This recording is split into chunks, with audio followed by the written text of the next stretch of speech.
Senhora Presidente Ana Amélia, senhoras senadoras, senhores senadores, telespectadores e ouvintes da TV e Rádio Senado. Muito já se disse, mas ainda não se disse tudo. Hoje, o Brasil se vê às voltas com a Operação Lava Jato, que abala as estruturas da nossa República. Nossas instituições se veem questionadas na medida em que estão sendo exibidos publicamente os laços ilícitos entre grandes empreiteiras, dinheiro público e políticos. Agora, senhores senadores, há paralelos claros entre o que acontece hoje no Brasil e aquilo que se deu na década de 90 na Itália, com a Operação Mãos Limpas. É preciso expor esses paralelos para que consigamos transformar o sistema político brasileiro ao mesmo tempo em que evitemos eventuais equívocos cometidos pelos italianos. Como se recorda, na Itália, o processo se iniciou com o envolvimento de 900 pessoas. Posteriormente, esse número alcançou cerca de 5.000 investigados, sendo que 152 eram parlamentares. Além disso, um governo do socialista Bettino Craxi veio abaixo, bem como se encerrou a carreira de várias lideranças políticas tradicionais, sendo as mais conhecidas de Giulio Andreotti e Arnaldo Forlani, da Democracia Cristã. Além disso, os principais políticos italianos do pós-Segunda Guerra e socialista e a Democracia Cristã desapareceram em consequência das investigações policiais e judiciais da Operação Mãos Limpas. De maneira algo similar, senhores senadores, com o que se dá agora no Brasil. As mãos limpas ocorreram após longa inação dos poderes constituídos. O que seria questão política acabou por se transformar em tema policial. Esta é uma lição importante que devemos aprender. A inabilidade de mudar ou de compreender a vontade popular são elementos que colaboraram para a falência do sistema político italiano durante a Operação Mãos Limpas. As investigações desnudaram a associação nefasta que havia se estabelecido na sociedade daquele país entre grupos criminosos, caso da máfia, grupos políticos, secretos inclusive, e políticos eleitos. Convenhamos, senhoras e senhores senadores, que há uma certa relação com o que aconteceu aqui no Brasil.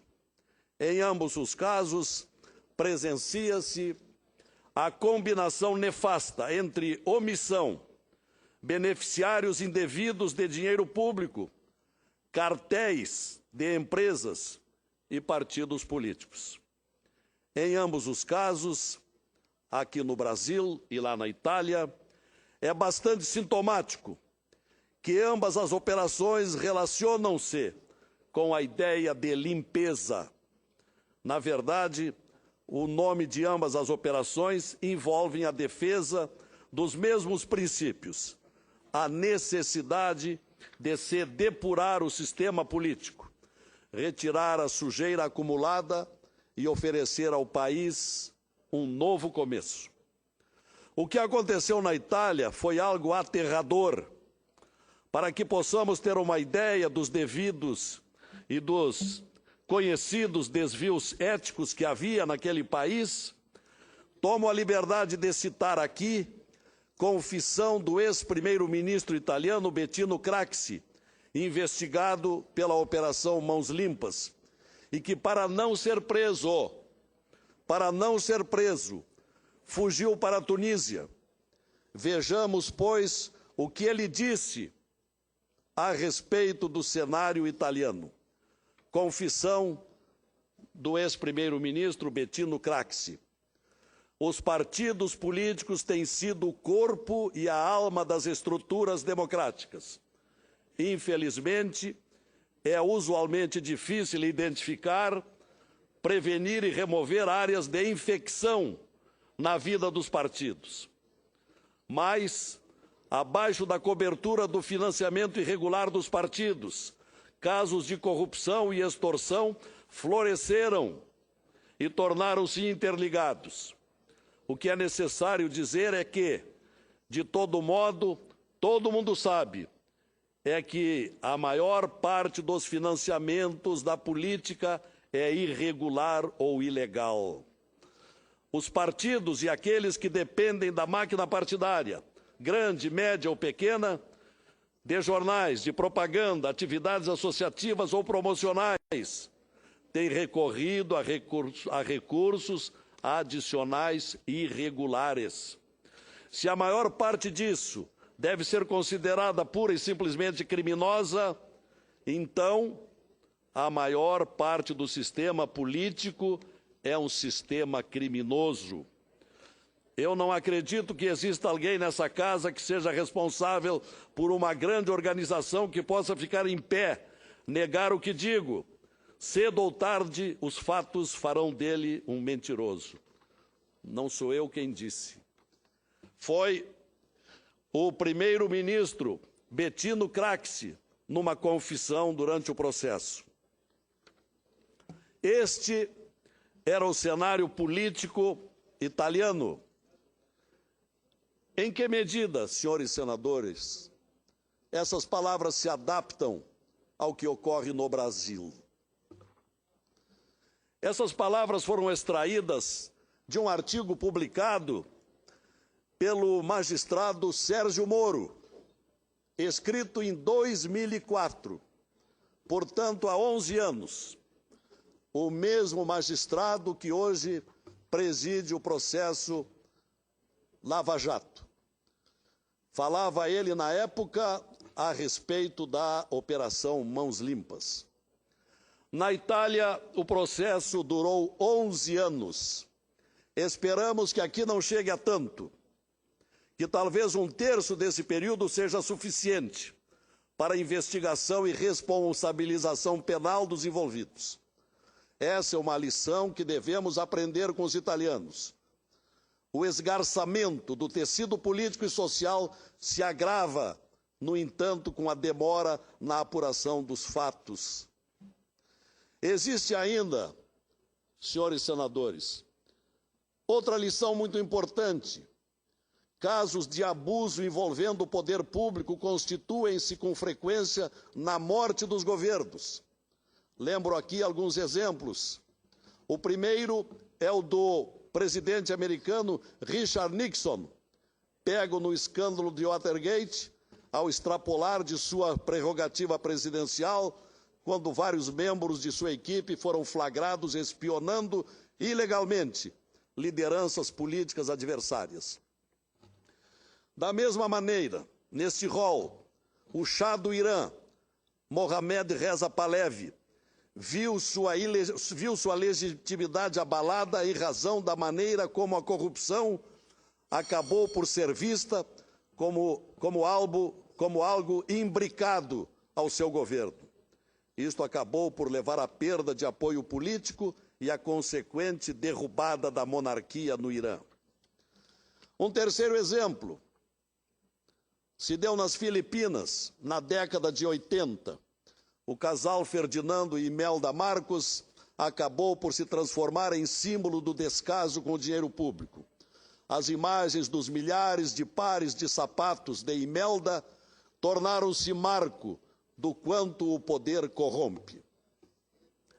Mais recentemente, e mais próximo do Brasil, temos o caso do ex-primeiro-ministro de Portugal, José Sócrates, que se encontra hoje preso desde novembro de 2014, suspeito de crimes de corrupção, fraude fiscal e lavagem de dinheiro. Seus crimes seriam de pelo menos 20 milhões de euros. No Brasil, também temos antecedente conhecido. Senhor presidente, senhora presidente, a utilização ilícita ou viciada de cargos públicos corrói a lisura da administração pública com o consequente prejuízo social. É o que temos. Por outro lado, a corrupção, mundo afora, acaba por induzir a mudança de costumes e a renovação política. Isto foi o que aconteceu na Itália. Senhores senadores, não queremos aqui pregar a queda de um governo, mas fazer uma advertência. Nesse momento ainda nos cabe sugerir, aconselhar, propor e insistir. É preciso ouvir o povo brasileiro que está nas ruas. É preciso ouvir o que dizem. Cabe ao governo federal mudar prioritariamente. Prioridade 1, mudar a política econômica, admitir erros e, sobretudo, limpar a casa e se afastar dos que praticam malfeitos. Não pode existir dúvida de que a sociedade repudia a corrupção. Isso se mostra evidente nas pesquisas de opinião, indicadores que em todas as regiões do país, pelo que se lê hoje nos jornais, em todas as camadas de renda, mais de 50% dos brasileiros consideram o atual governo ruim ou péssimo. Em conclusão, senhora presidente, a Operação Mãos Limpas nos deixou muitas lições.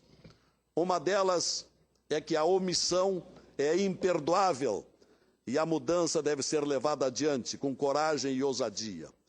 Que a Operação Lava Jatos seja seguidora desse caminho e transforme o Brasil. É o que sonhamos e precisamos. Obrigado. Senador, me permite uma parte, senador? Com muito prazer, senador Cristóvão. Senhor Lazier, em primeiro lugar, muito oportuno o assunto que o senhor trouxe comparando o Lava Jato com as mãos limpas na Itália. E na Itália, pagaram preço os que foram considerados culpados. Um homem da estatura de um ex-primeiro-ministro, a respeitabilidade que tinha e que teve que sair do país corrido para a Tunísia, onde eu acho até que morreu alguns anos depois. Morreu na Tunísia. Não é isso? Então, eu acho que foi um belo exemplo. Segundo, muito oportuno que o senhor traga isso no dia em que a presidenta Dilma lança um pacote anticorrupção, que eu ainda não tive tempo de mergulhar, analisar com cuidado. Mas, aparentemente, senador Ferraço, não traz grandes novidades, não.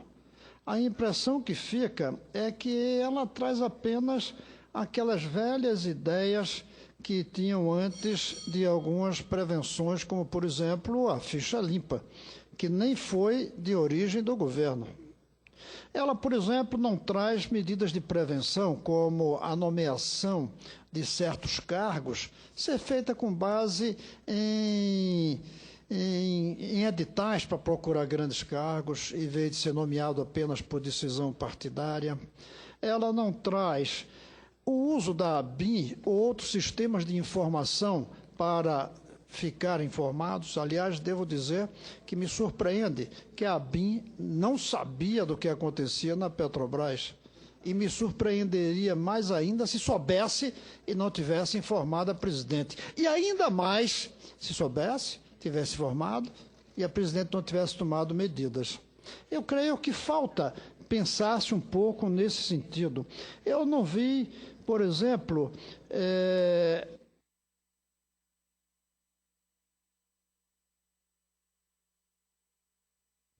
a eliminação cuidadosa do aparelhamento das estatais, que colocam pessoas vinculadas a políticos, vinculadas a eleições, e que já chega ali com uma tentação muito grande para caírem na corrupção.